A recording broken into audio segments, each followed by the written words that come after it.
Saya kemarin ngisi di Pondok Peloso, di Pondok Al Munawir Jogja. Salah itu ada dua, ada salah memang benar-benar salah. Itu nggak apa-apa, bisa dimakfu. Karena mesti sangke wong goblok salah yang terus itu. Ada salah bawaan ilmu, itu repot tuh dadaninnya. Karena misalnya kita yang biasa belajar qiraah sabah wayah sibuhu, mesti diulang lagi wayah sabuhu.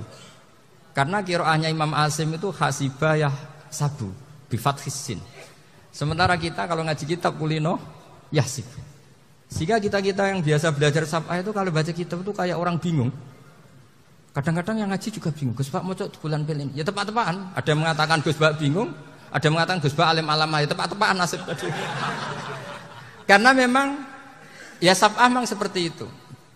Misalnya kufuan. Kufuan itu Imam Asim baca kufuan. Tapi beliau punya murid namanya Syu'bah. Itu kalau baca kuf'an. Makanya kita itu, ini kan khataman Quran ya. Jadi saya menyinggung sedikit tentang qiraah sabah. Tadi beliau juga sudah tak kasih kitab saya Khifduna Liyadal Mustaf. Sama tak ajari latihan sabah. Memang angel ya. Makanya yang nggak bisa itu wong pinter. Sudah tahu angel ya nggak usah diteruskan kan. Orang menghindari barang angel itu pinter apa goblok? Pinter. Berarti wong goblok pinter. Saya tuh makanya sama orang goblok tuh respect. Jadi orang alim tuh angel apa gampang? Angel. Menghindari barang angel pinter apa goblok? Loh, orang menghindari barang angel pinter apa goblok? Pinter. Berarti wong goblok pinter. Jadi saya sama orang-orang goblok itu respect. Sudah tahu jadi orang alim angel ya barang angel ya harus dihindari. Makanya saya ini insya Allah umatnya Nabi yang termasuk yang terbaik. Amin. Karena mencintai umatnya Nabi termasuk yang goblok. Wah, itu tidak gampang itu. Ya, karena tadi sudah tahu ya. Seperti itu loh orang naik panjat pinang. Itu yang naik karena ingin hadiah. Yang nonton sudah tahu wah licin kok dinaikin mau keplodok ya. Tapi orang sepakat yang nonton juga pinter karena sudah tahu ribet kok. Tuku yang pasar kena lah apa main. Sama juga gitu. Ngalim tafsir angel, ngalim fikih angel. Tak karek ngaji ngerekam kan gampang. Itu pinter apa goblok? Pinter. Iya. Makanya kula niku mbok burohno ngono tok. Saya tadi dinasihati Mbak Firjon muga-muga hati saya selamat. Saya itu meskipun kata orang banyak, muhibin saya banyak, tapi saya insya Allah tidak riak. Saya itu pakai kitab namanya Tasjidul Fuad, itu karangannya Sayyid Abdul Al-Haddad. Ketika beliau punya muhibin banyak ditanya, bagaimana ya Habib Anda menjaga hati Anda? Jamnya Sayyid Abdul Al-Haddad itu unik. Innama azzamu Allah. Mereka itu sebenarnya menghormati Allah. Cuma butuh sarana, dan itu saya. Jadi saya tahu sampean semua itu mencintai Quran, mencintai sunnah Rasul, mencintai hadis-hadis Rasul. Cuma sampean kan karena nggak paham, terus manfaatkan saya. Jadi sebenarnya saya ini korban. Korban. Jadi saya mau riak gimana? Korban kok mau. Bangganya di mana tuh? Coba sampean misalnya ngaji tafsir, belajar sendiri kan susah. Terkibnya susah, maknanya susah. Bahkan beli kitabnya kadang tidak kuat. Loh, untuk jadi alim tafsir itu kan harus beli kitab. Loh, saya sering belajar kitab itu jutaan. Tafsir Tobari, saya pernah beli kitab Fakhrur Razi itu berapa coba? 27 jilid. Karangannya Fakhrur, belum karangannya ulama modern, Imam Sa'rawi. Itu berapa jilid? Itu jutaan. Saya kemarin juga dihadiahi kitab Pak Quraish Shihab namanya Faidul Bari fi Syarhil Bukhari. Pak Quraish Shihab yang terkenal. Ya sering diskusi sama saya. Saya ngasih hadiah beliau ngasih hadiah saya. Oh itu harganya enggak kuat. Dadak kuat kadang di Indonesia enggak ada coba. Dan sama orang hebat menghindari kesulitan itu. Nah, kesulitan itu, Gus Pak ngaji ikut, kalau nggak paham dirukokno rekamannya sudah gitu. Pinter mana sampean nambah saya? Pinter sampean kan? Bikin sosis susah, beli aja kok repot kan. Nah, makanya nggak boleh orang bilang, wah aku goblok reso tafsir, aku wong pinter. Makanya nanti kalau saya ketemu Nabi tidak termasuk orang yang mentahkir orang Islam. Kafabil mari isman ayah kira akhahul muslim. Jadi cukup orang itu dosa kalau menyepelekan orang Islam. Termasuk darani sampean goblok itu dosa. Caranya enggak darani goblok ya tadi di logika tadi. Alim itu angel.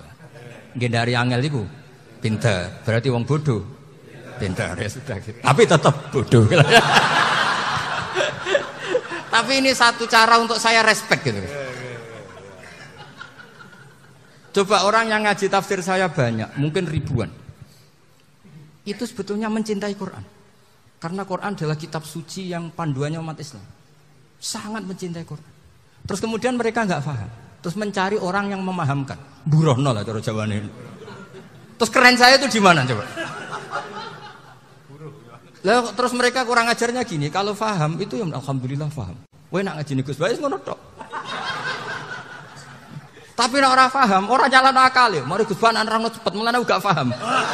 Ora kok nyalano teke sing lelet. Oh itu kan masyaallah naudzubillah tenan. Sebetulnya tingkat kurang ajarnya tinggi Gus sebenarnya. Jadi kalau nggak paham itu kadang nggak nyalahno uteke. Kayak mau misalnya, mau mari mikir aja jelas. Padahal misalnya jelas orang mesti paham bodoh. Paham ya? Jadi kata Sayyid Abdul Haddad, innama azzamu Allah. Sebenarnya mereka itu sangat menghormati Allah. Makanya kita nggak perlu mengatakan wasilah itu kafir, nggak akan. Karena orang tawasul sama Rasulullah itu ingin dapat ridhonya Allah lewat orang yang dicintai. Kita mencintai wali sebenarnya, wah itu kekasih Allah. Kita mencintai itu karena mencintai Allah. Sama seperti gini, kamu mencintai kangkung apa enggak? Sebenarnya sama sekali enggak. Tapi kamu ingin sehat, ada asupan gizi. Kamu ingin tubuh kamu sehat, butuh asupan gizi. Kemudian kamu makan kangkung. Apa terus kamu cinta kangkung? Kan enggak. Cinta kesehatan kamu sama. Orang yang mencintai saya sebenarnya ingin kepuasan rohani. Saya kan termasuk kiai yang torekonya gampang. Ini swarga, ini swarga. Kan akhirnya penggemarnya banyak. Coba kalau kamu neraka. Wah, jadi sebetulnya Anda mencintai kepuasan Anda sendiri. Nah, saya ini korban. Makanya untuk masuk surga cepat saya. Korban itu cepat. Da'watul mazlum la turaddu gitu. Laisa bainahu wa bainallah hijab. Jadi saya kalau donga langsung seret langit. Karena mazlum. Saya sinau tafsir itu, Pak, sampean bayangkan ada tafsir itu sudah 27 jilid. Sengarang Fakhrul Razi itu bulatnya bukan main. Karena dia ahli filsafat. Bulatnya Masya Allah. Sudah gitu sinau Jalalain kadang dikomen oleh Sawi. Sudah kita percaya Jalalain boleh dibuli Sawi.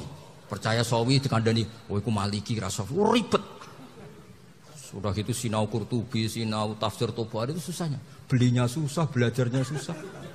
Padahal saya punya keluarga, punya istri, punya anak. Bayangkan kalau istri saya rewel kayak istri sampean. Wah itu, tapi alhamdulillah enggak. Sama sekali enggak. Allah sudah milihkan, wah ini bahaya kalau punya istri rewel. Imam Sibawai itu kitabnya banyak, tapi yang terbukukan hanya kitab Sibawai.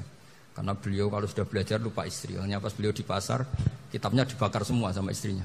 Karena dianggap saingannya. Ternyata yang dicerai tidak kitabnya, malah istrinya. Itu Imam siapa? Sibawai. Tapi alhamdulillah kitab saya enggak terbakar, aman. Saya teruskan. Jadi untuk menjaga riya dilatih innama azzamu Allah. Sebenarnya mereka itu menghormati Allah. Sehingga wasail-wasail itu sebenarnya enggak pernah jadi subjek, pelaku utama enggak. Tetap Allah. Sebab itu kata Sayyid Muhammad, kamu kok mengatakan wasilah itu kafir itu gimana?